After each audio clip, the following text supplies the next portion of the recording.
Welcome students, 11th Zoology, Chapter 1, Unit 1, Topic Living World 1.3 பார்க்க போகிறோம். Taxonomy and Systematics.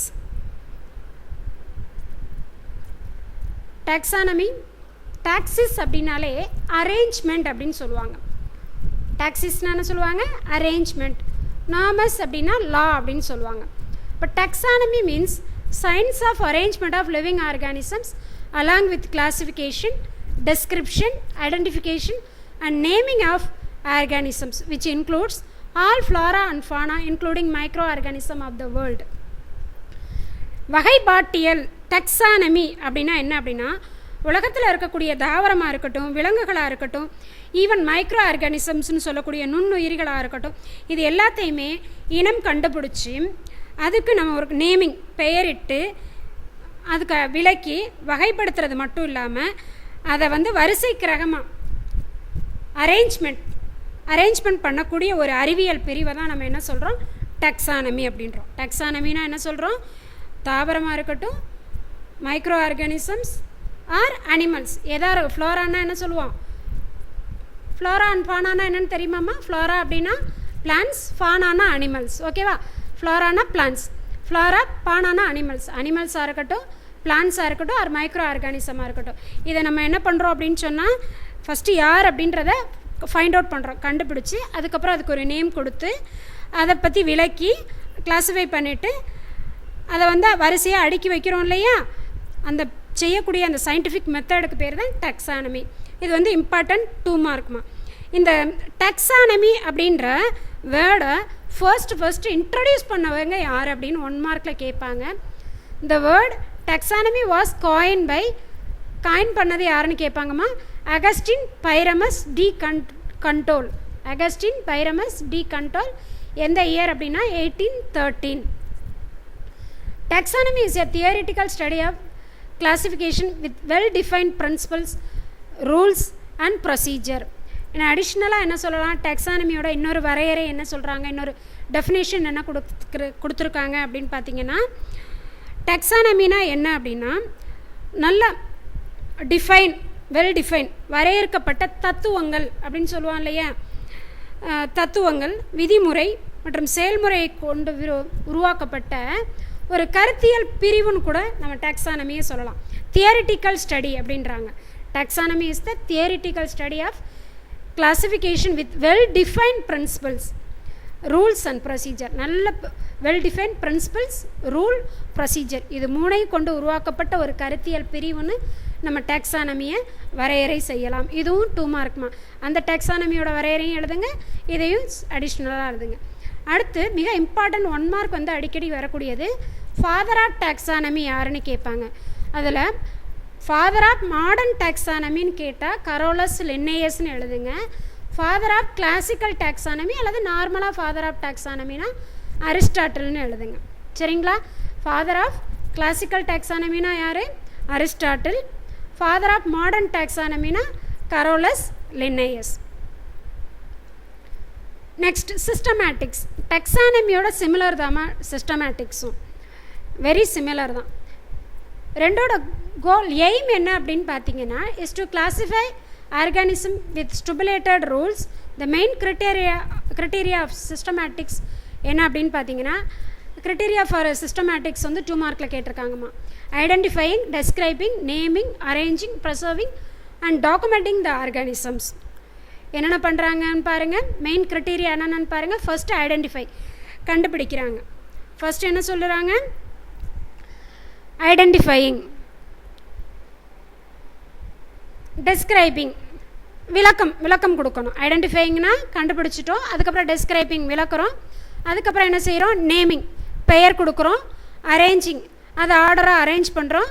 Preserving, பாதுகாக்கிறோம். அடுத்து documenting, டேட்டாவை store பண்ணுறோம், ஆவணப்படுத்தி வைக்கிறோம், ஃபைலில் ஸ்டோர் பண்ணுறோம். இது எல்லாமே சிஸ்டமேட்டிக்ஸோட கிரிட்டீரியா. மெயின் கிரிட்டீரியா ஆஃப் சிஸ்டமேட்டிக்ஸ்னு கேட்டாங்கன்னா என்னென்ன சொல்லணும்? Identifying, describing, naming, arranging, preserving and documenting the organisms. Important 2 மார்க்மா. என்ன பண்ணுறோன்னு சொல்லியிருக்காங்க. மோஸ்ட்லி பார்த்திங்க அப்படின்னா டெக்ஸானமியாக இருந்தாலும் சிஸ்டமேட்டிக்ஸாக இருந்தாலும் அதோட ரெண்டோட எய்மும் ஒரே மாதிரியாக தான் இருக்கும், ஒரே நோக்கத்தோடு செயல்படக்கூடியது தான். இப்போ வந்து சிஸ்டமேட்டிக்ஸோட மெயின் க்ரைட்டீரியா கேட்டாங்கன்னா identifying, describing, naming, arranging, preserving, documenting the organisms எழுதிருங்க. Apart from the above set future, evolutionary history of species and environmental adaptation and internal relationship between species are also being investigated in systematics. சிஸ்டமேட்டிக்ஸ்ன்னு சொல்லக்கூடிய தொகுப்பமைவியலில் இனத்தொடர்பு தொகுப்பமைவியல் அப்படின்னு தமிழில் சொல்லுவாங்க systematics. இதில் நார்மலாக அந்த identification, டெஸ்கிரைபிங்லாம் சொன்னோம் இல்லையா, அது எல்லாமே வேறு என்னென்னலாம் செய்வாங்க அப்படின்னு பார்த்தீங்கன்னா, எவல்யூஷனரி ஹிஸ்ட்ரி, ஒவ்வொரு ஆர்கானிசத்தோட பரிணாம தொடர்பு என்ன, அதோட வரலாறு என்ன, எந்த ஒரு உயிரினத்துலேருந்து இந்த உயிர் பரிணமிச்சிருக்கலாம், இதோட மூதாதையர் யார், இப்போ ஒரு குதிரை இருக்குது அப்படின்னா அந்த குதிரையோட மூதாதையர் யார் அப்படின்றதெல்லாம் கண்டுபிடிக்கிறது.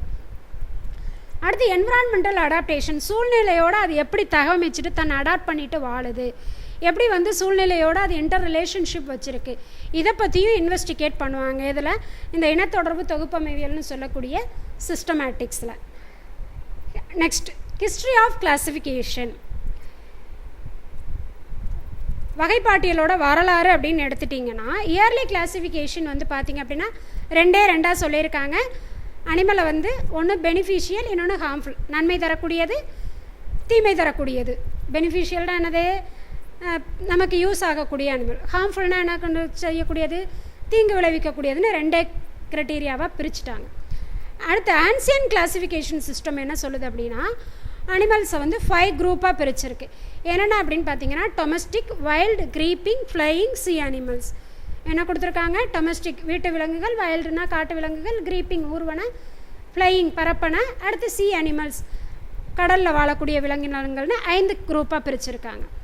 Initially the classification was based on organism fundamental characteristics such as habitat and morphology only. இனிஷியலாக ஆரம்ப காலகட்டத்திலலாம் வகைப்பாட்டியல் எதை வச்சுக்கிட்டு தான் பண்ணாங்க அப்படின்னா, எந்த ஹேபிடேட் எந்த இடத்துல இருக்குது, அடுத்து மார்ஃபாலஜிக்கலி, மார்ஃபாலஜி அப்படின்னா எக்ஸ்டர்னல் கேரக்டர்மா, ஸ்டடி ஆஃப் எக்ஸ்டர்னல் கேரக்டர் தான் மார்ஃபாலஜி. எக்ஸ்டர்னலாக அது எப்படி இருக்குது, பார்க்குறதுக்கு பறவை மாதிரி இருக்கா, இல்லை ஊறுற மாதிரி இருக்கா, 4 கால் இருக்கா, 2 கால் இருக்கா, எப்படி சொல்லிட்டு மார்ஃபாலஜிக்கலாக அடுத்து ஹேபிடேட் இந்த ரெண்டையும் வச்சுட்டு மட்டும் என்ன பண்ணிட்டாங்க அப்படின்னு சொன்னால் அனிமல்ஸை கிளாஸிஃபை பண்ணிகிட்டு இருந்திருக்காங்க. இயர்லியாக வந்து என்னென்னா பெனிஃபிஷியல், ஹார்ம்ஃபுல்னு 2 தான் பிரித்தாங்க. அடுத்து பாரம்பரியமாக ஆன்சியன் கிளாஸிஃபிகேஷனில் பார்த்திங்கன்னா 5 குரூப்பாக பிரிச்சிருக்காங்க, domestic, wild, creeping, flying, sea அனிமல்ஸ்னு. நெக்ஸ்ட் அரிஸ்டாட்டில் வராரு. அரிஸ்டாட்டில் வந்து எந்த இயர் அப்படின்னு பார்த்தீங்கன்னா 384 322 பிசியில் அவர் ஃபஸ்ட்டு அனிமல்ஸை கிளாஸிஃபை பண்ணுறாரு. All animals in history of animals அப்படின்ட்டு கொண்டு வராரு. அவரோட புக் வந்து ஹிஸ்டோரியா அனிமாலியம் லத்தீனில். He attempted a basic classification of all living organism into plants and animals. என்னவா பிரிச்சுட்டாரு, plants and animals. Animals were classified based on locomotion. அவர் அனிமல்ஸை வந்து எப்படி பிரிக்கிறார் அப்படின்னா, லோக்கமோஷன் இடப்பெயர்ச்சி அடிப்படையில் பிரிக்கிறார். வாக்கிங்னா என்னது, டெரஸ்ட்ரியல் தரையில் இருக்கக்கூடியது எல்லாமே வாக்கிங்னு சொல்லிடுறாரு. அடுத்து ஃப்ளையிங், ஏரியல் பரப்பன காற்றுல பறக்கக்கூடியதெல்லாம் ஏரியல் ஃப்ளையிங்னு சொல்லிடுறாரு. அடுத்து என்ன சொல்கிறாரு, அக்வாட்டிக் தண்ணியில் இருக்கக்கூடியதை ஸ்விம்மிங் அப்படிங்கிறாரு. பேஸ்ரான் அடுத்து கொண்டு வராரு பாரு. ஃபஸ்ட்டு லோக்கமோஷனில் அடிப்படையாக வச்சுட்டு எப்படி சொல்கிறாரு, நடப்பன, பரப்பன, நீந்துவன அப்படின்னு சொல்லிகிட்டு இருக்காரு.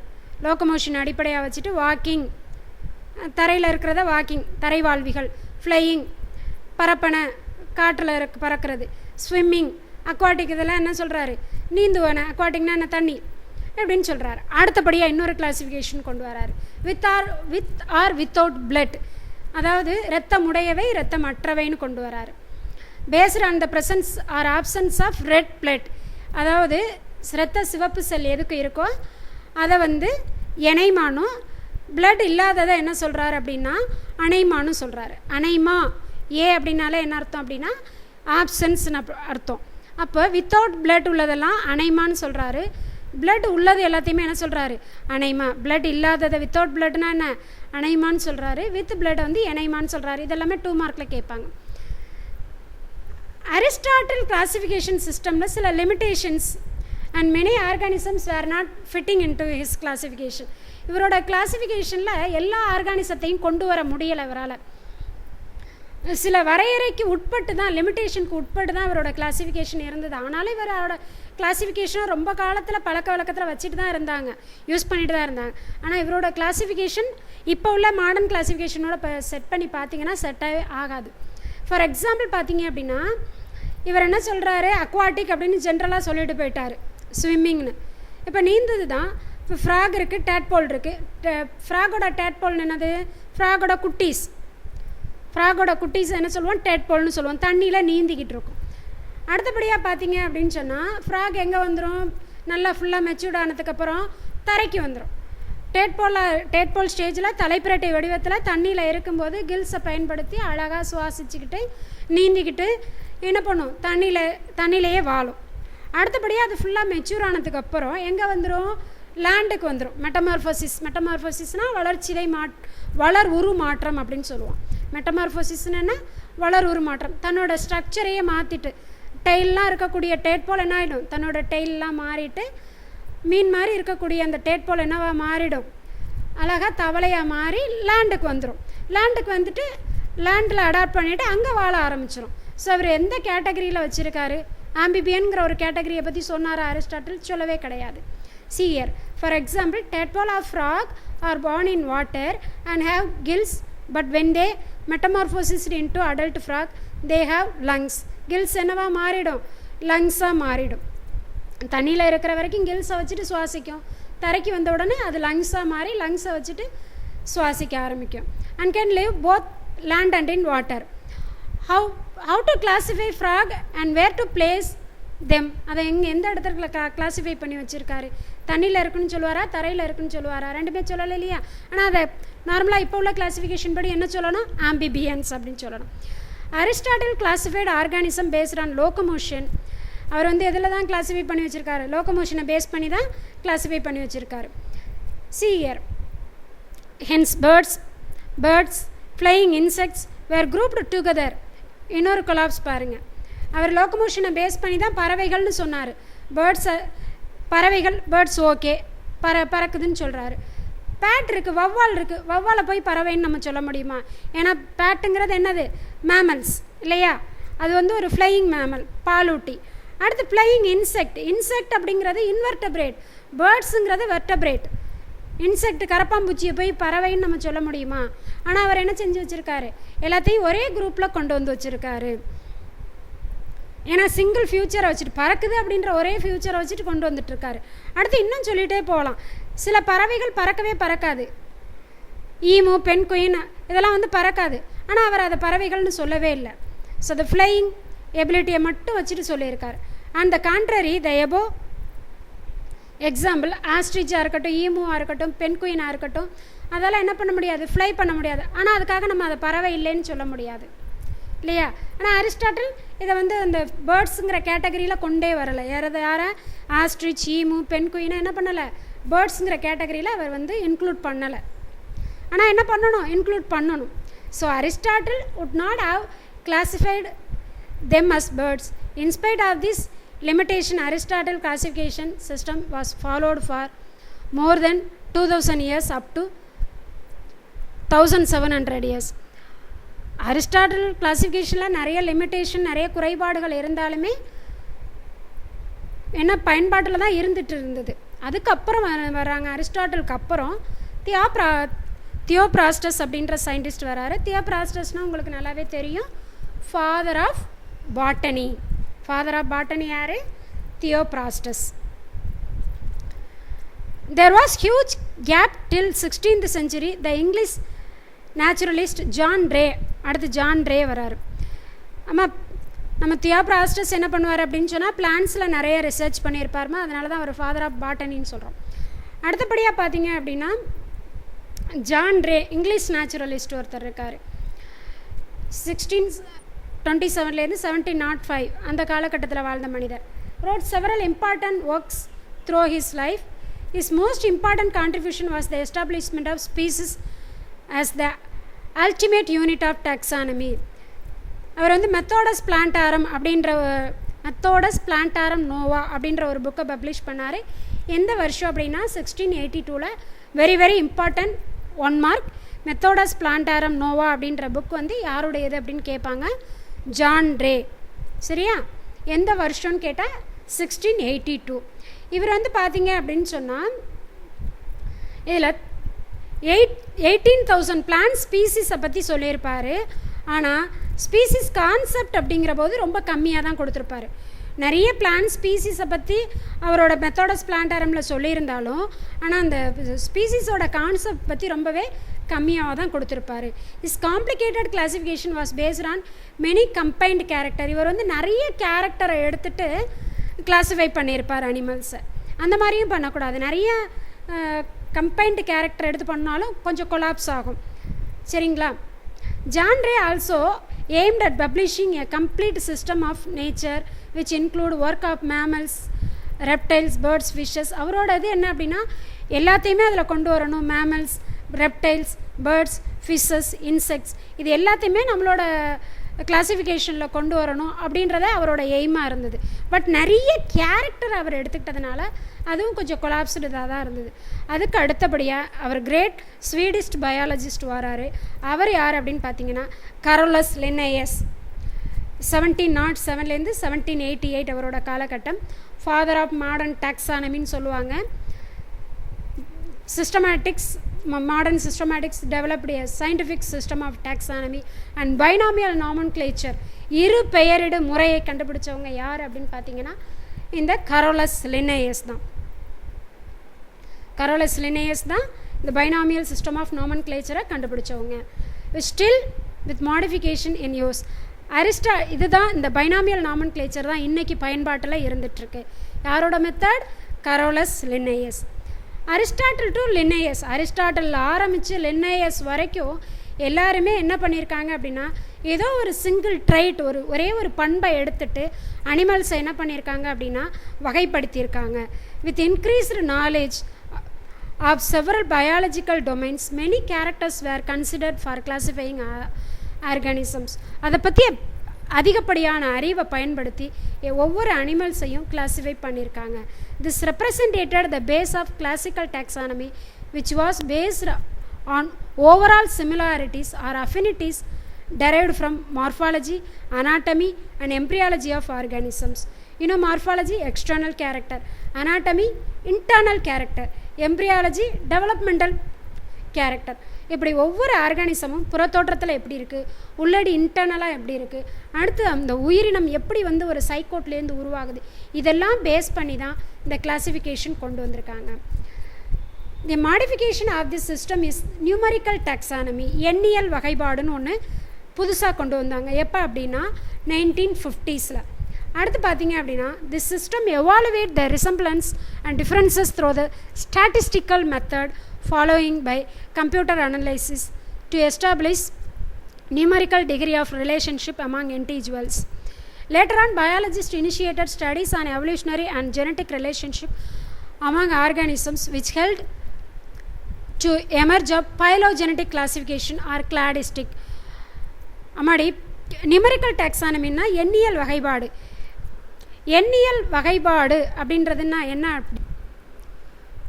கவுண்டிங், எவ்வளோ எண்ணிக்கை அளவிலான உயிரினங்கள் இருக்குது அப்படின்றத கண்டுபிடிச்சி அதை கம்ப்யூட்டரைஸ்டு டேட்டா இன்ஃபர்மேஷன்லாம் கலெக்ட் பண்ணிட்டு வந்து அதை கலெக்ஷன் ஆஃப் இன்ஃபர்மேஷனை டேட்டான்னு சொல்லுவீங்க இல்லையா, அந்த டேட்டாவை வந்து நம்ம கம்ப்யூட்டரில் ஸ்டோர் பண்ணிக்கிறது. இந்த மாதிரி சொல்லக்கூடிய ஒரு மெத்தட் தான் வந்து நியூமரிக்கல் டாக்ஸானமி அப்படின்னு சொல்லுவாங்க. அதுக்கப்புறம் கொண்டு வந்த டெக்னிக் தான் வந்து பைலோஜெனட்டிக் கிளாசிஃபிகேஷன் அப்படின்னு சொல்லுவாங்க. பைலோஜெனட்டிக் கிளாசிஃபிகேஷன் அப்படின்னா மரபு தொகுதி தொடர்பு வரைபடம். நான் உங்களுக்கு முன்னாடியே சொன்னேன் இல்லையா, அனிமல் அப்படின்னா அது 2 கேட்டகரியாக பிரிச்சுக்கிறது. அதுக்கப்புறம் வெர்டபிரேட் இன்வெர்டபிரேட்னு பிரிச்சுட்டு வெர்டபிரேட்டில் என்னென்னலாம் இருக்குது, இன்வெர்டபிரேட்டில் என்னென்ன இருக்குது, அதில் இது இந்த ஆர்கானிசம் என்ன அப்படின்றத கண்டுபிடிக்கிறது. உங்களுக்கு ஒரு டயக்ராம் இருக்கும், கிளடோகிராம்னு சொல்லிட்டு அதை இதே கிளாஸில் உங்களுக்கு காமிக்கிறேன். அடுத்து இட் இஸ் அன் எவல்யூஷனரி கிளடோகிராம், அதை பைலோஜெனட்டிக் ட்ரீ. இதை யார் உருவாக்குறது அப்படின்னு பார்த்தீங்கன்னா எர்னஸ்ட் ஹெக்கேல் அப்படின்ற சயின்டிஸ்ட்மா. இது பைலோஜெனட்டிக் ட்ரீ வந்து 2 மார்க்கில் கேட்பாங்க. Evolutionary classification based on have a common ancestry was shared. Cladistic classification summarizes the genetic differences between all species in the phylogenetic tree. Ernst Haeckel தான் இதை இன்ட்ரோடியூஸ் பண்ணார். Evolutionary relationship with the help of tree diagram known as cladogram. அதாவது பரிணாமத்துக்கு இடைப்பட்ட தொடர்பை ஒரு மரம் மாதிரி வரைஞ்சி அதில் விளக்கக்கூடிய ஒரு டயக்ராமுக்கு பேர் தான் கிளடோகிராம். இந்த மெத்தடை கொண்டு வந்தது எர்னஸ்ட் ஹெக்கேல். 2 மார்க்கில் கேட்பாங்க. System of classification takes into account ancestral character, மூதாதையரோட பண்புகள், traits or basic body designs which would be in the entire group, and derived character trait those structure and function differs from those of ancestral character. சிலது பார்த்தீங்க அப்படின்னா மூதாதையர் போலவே இருக்கும், சிலது மூதாதையரிடமிருந்து மாறுபட்டு இருக்கும். தாத்தா பாட்டிகிட்டேருந்து சில பேர் மாறுபட்டு இருப்பாங்க, இல்லைனா தாத்தா பாட்டியோட கேரக்டர் அப்படியே இருக்கும். ஒன் ஆர் மோர் டெரைவ்டு கேரக்டர், சிலது வந்து இடையில வந்து டெரைவ்டு கேரக்டர் புதுசாக ஒரு கேரக்டர் வந்திருக்கும். விச் அப்பியரிங் டூரிங் எவல்யூஷன், இந்த பரிணாம டயத்தில் வந்து என்ன ஆயிருக்கும், புதுசாக ஒரு கேரக்டர் அங்கே இன்க்ளூட் ஆகிருக்கும். Resulted in the formation of new species, new subspecies உருவாக காரணமாக இருக்கும். ஒரு ஐசோலேட்டட் ஏரியான்னு வச்சுக்கோங்களேன். அந்த ஐசோலேட்டட் ஏரியாவில் பார்த்தீங்க அப்படின்னா ஒரு தீவு எடுத்துக்கோங்க. ஒரே விதமான இப்போ எல்லாருமே மக்கள் ஃபுல்லாக தீவில் வாழக்கூடியவன், ஒன்றுமே விவரம் தெரியாதவன், ஒரு பர்டிகுலர் கேரக்டரோடையே வாழ்ந்துட்டுருப்பான். புதுசாக வேறு ஒரு காண்டினென்ட்லேருந்து அந்த பர்டிகுலர் தீவுக்கு போகிறான் அப்படின்னா அந்த கேரக்டரும் என்னாகும், அங்கே புதுசாக உருவாயிடும் இல்லையா. ஸோ சப்ஸ்பீசிஸ் உருவாக வாய்ப்பு இருக்கு இல்லையா. இன்னும் ஆப்டாக சொல்லணும் எக்ஸாம்பிள் அப்படின்னா, இப்போ ஃபுல்லாகவே இண்டியன்ஸாக இருக்கான், ஒரே ஒரு நீக்ரோ வந்து இங்கே வந்திருக்காங்க. அந்த நீக்ரோ வந்து நம்மளோட மிங்கில் ஆகிடுறாங்க. இன்கேஸ் ஏதோ ஒரு காரணத்தினால இங்கே உள்ள இண்டியனையே வந்து மேரேஜ் பண்ணிக்கிறாங்கன்னு வச்சுக்கோ. அப்புறம் அதுக்கப்புறம் அந்த நீக்ரோவோட கேரக்டரும் என்ன ஆகிடும், அந்த நீக்ரோ நம்மள ஒருத்தனாக மாறிடுறான். அப்போ என்னாகும், நம்மளோட ஜெனரேஷனில் அந்த நீக்ரோவோட பண்பும் என்ன பண்ணும், உள்ளுக்குள்ளே வரும் இல்லையா. அப்போ என்ன ஆகும், எவல்யூஷன் டயத்தில் நியூ சப்ஸ்பீசிஸ் ஃபார்ம் ஆகுமா இல்லையா, அதுதான் சொல்லியிருக்காங்க. In cladogram each evolutionary step produces a branching and all of the members of branch would possess the derived character. அங்கே வந்து பெறப்பட்ட பண்பு, derived characterனா பெறப்பட்ட பண்பு இருக்கும், which will not be seen in organisms below the particular branch point. Arranging organisms on the basis of similar or derived characters which differ from the ancestral characters produced a phylogenetic tree or cladogram. ஒரு தொகுப்பில் பார்த்தீங்க அப்படின்னா மூதாதையரோட பண்புகள் இருக்கலாம். அந்த பண்புகளில் பார்த்தீங்க அப்படின்னு சொன்னால் சில சேஞ்சஸும் நடந்திருக்கலாம். அடுத்து பார்த்தீங்க அப்படின்னா எவல்யூஷன்னாலையும் சில புதிய புதிய பண்புகளும் உருவாகலாம், அதனால் சப்ஸ்பீசிஸ் உருவாகலாம் அப்படின்னு சொல்லிட்டேன். இந்த மாதிரி பேசிஸாக வச்சுட்டு இந்த மூதாதையர்லேருந்து எந்த பண்பு வந்து ஒத்து வருது, இல்லை எந்த பண்பு வந்து டிஃபர் ஆகுது அப்படின்றத வச்சுட்டு நம்ம என்ன பண்ணலாம், இந்த கிளடோகிராமை நம்ம வந்து உருவாக்கிக்கிறலாம். Depending on the system of classification, organisms were identified into 2 or 3 kingdom. Classification அடிப்படையாக வச்சுட்டு 2 kingdom, 3 kingdom, 5 kingdom, 7 kingdomனு அனிமல்ஸை வந்து classify பண்ணலாண்டா.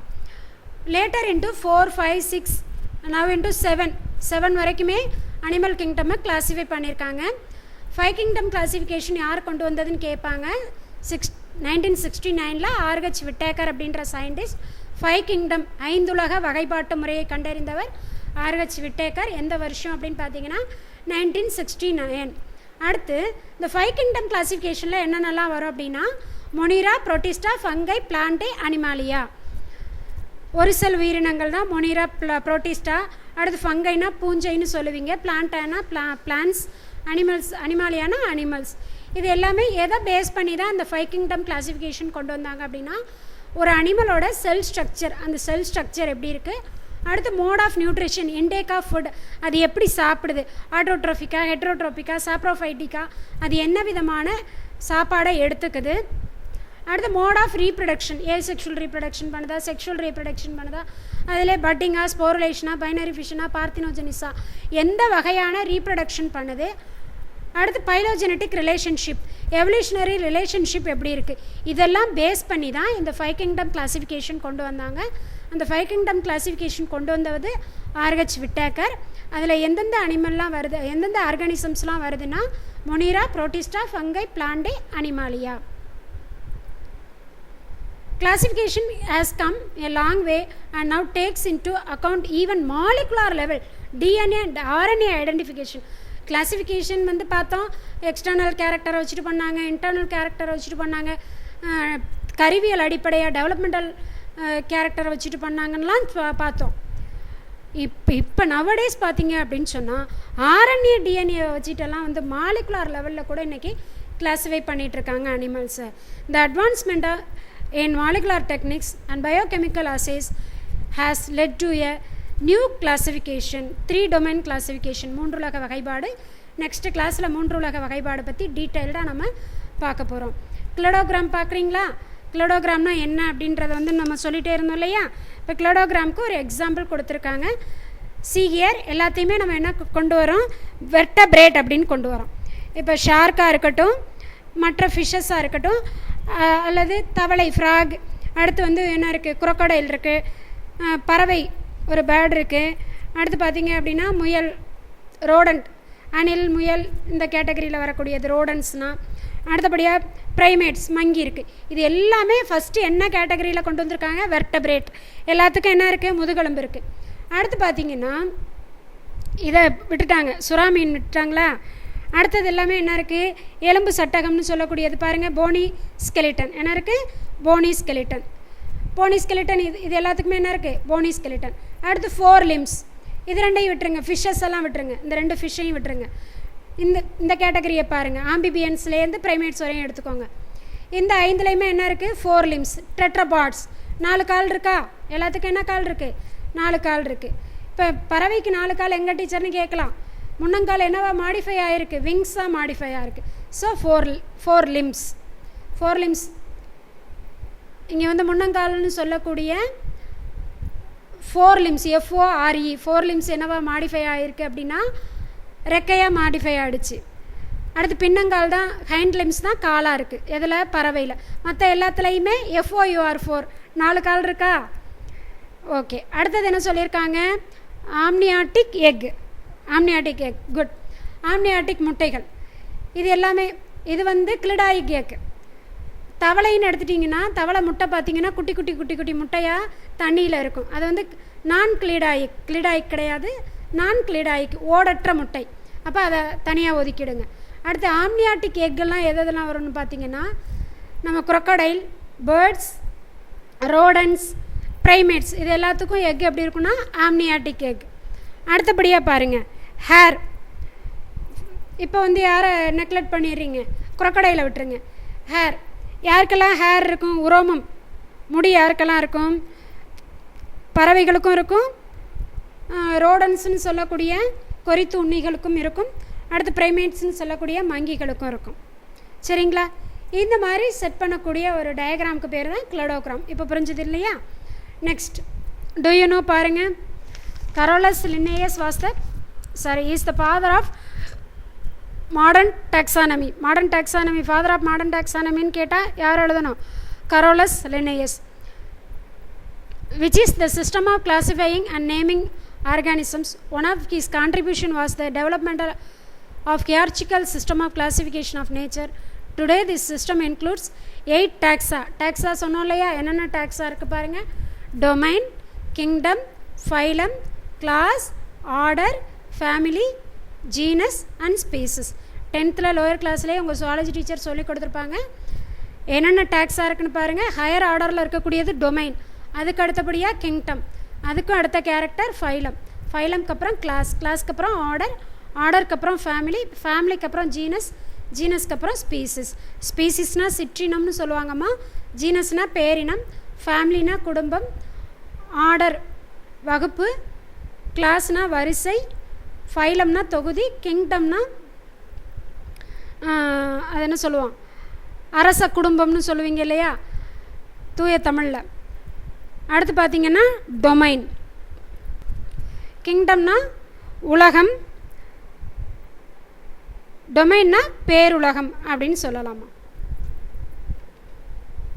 Thank you to all. Next class நம்ம என்ன பார்க்க போகிறோம் அப்படின்னு சொன்னால் 3 கிங்டம் கிளாஸிஃபிகேஷன் பார்க்கலாம். Thank you student.